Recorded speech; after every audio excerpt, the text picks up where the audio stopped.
we have been talking about joyful aging, which is the opposite of fearful aging.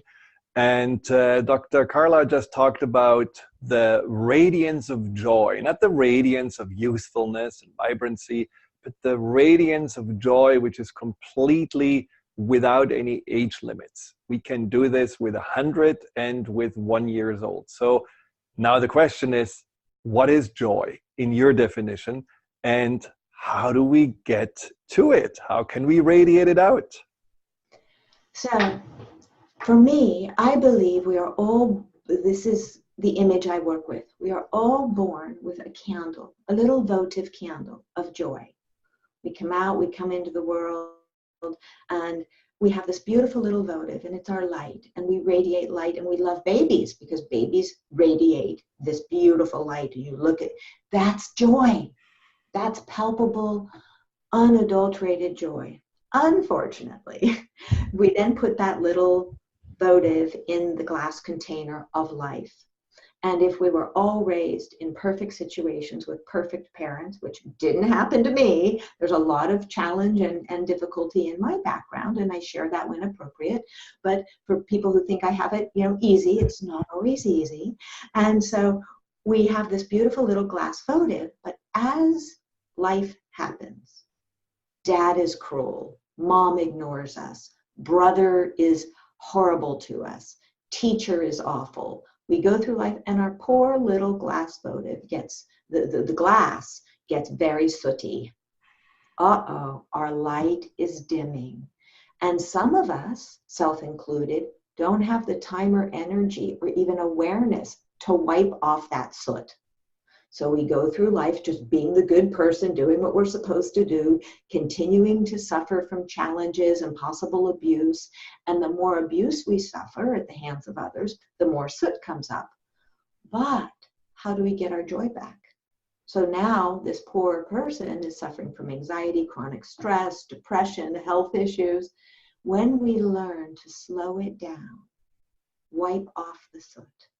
Wipe off the soot one bit at a time, which is the work of self-awareness, which is the work, if you can't afford a therapy, it's one of the reasons I wrote Joy from Fear, so that people for a small price and could share a book, could do their journey, could join a women's group or men's group where you work it. I run a low-cost women's group for just these sort of things, not to work on my books, but to work on issues, right? Well, that could be explored through the books, but so when we become aware that this votive, this is our joy, this light is our joy, and we can access it. Yes, we might have some cleanup work to do. Yes, we might have some self-awareness work to do, but we can do that with a mentor, with friend, with bibliotherapy, traditional psychotherapy. But that's the work. And the more we explore, not blame anyone. It's not about going to your history and blaming. It's about going to your history and figuring out, this is what worked for me. I want to do more of this. This is what didn't work for me that my mom and dad or this person did. I forgive that person, but I don't want to carry that on in my energy. So I will forgive and I will forge a future that's my own. I don't have to be like my dad or my, evil hockey coach or whatever it was, right? I get to be who I want to be. And then we, with vigilance, and that's the piece that's hard for us because we live in a quick fix society. So the idea of doing something where we can't pop a pill or buy it, let me buy happiness, let me click buy now and whatever arrives at the door will make me happy. Yes, for 32 seconds. But it's really about the process, which more ancient people knew. They knew the process. They knew that life was about process, not instant gratification. So if we go back to some of the basics and realize we all have joy accessible to us. You don't need, it doesn't need to be expensive. You don't need to be wealthy. You don't even have money at all, right? It is about, yes, joy tends to be more available when we have our basic needs met of food, clothing, and shelter, right? But, once we have that, then it's still about being able to go inside and listen to what brings you joy. Do more of it. I love this image of the flame simply because it really is, we can also use this for our truth. It's always available to us. It's not gone. It's simply something that's out of sight because the container of it may have all these layers that is hiding it, but that flame doesn't get extinguished because of it. And like you said, it is one part the taking away those layers that are blocking the access or the view. But then I think, like you just mentioned at the end, it's also about what feeds the flame, what makes it even brighter, like looking at things that, you know, you appreciate or that make you creatively engaged or that show you, you know, love and compassion or whatever those things are that bring you joy. I think that's something that, again, you know, you will feel young and joyful no matter what age you are. And so in your book, you have joy as a big way of, or it's almost like, you know, a treasure hunt that you want to get to. You want to find your joy again. You want to find that birthright of joy again that may have been hidden in your history.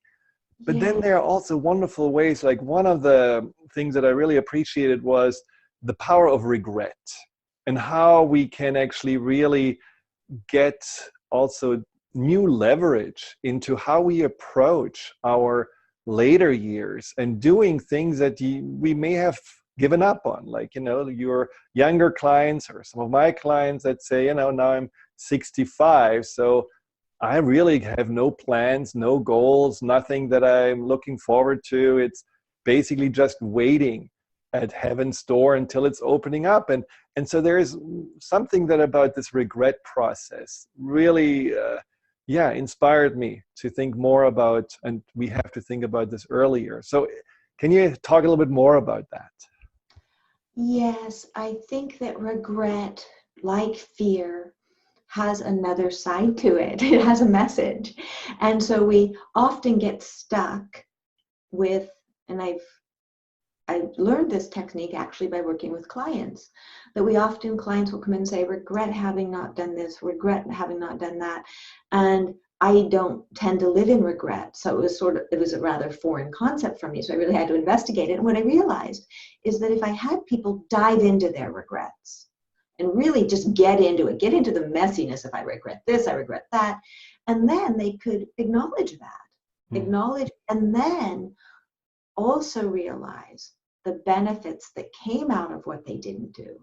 So for someone who, for example, didn't have children, maybe they'll look and say, oh, well, actually, now that I look at it, maybe I didn't have human children, but I did have a career that I could have never been that devoted to had I had these children.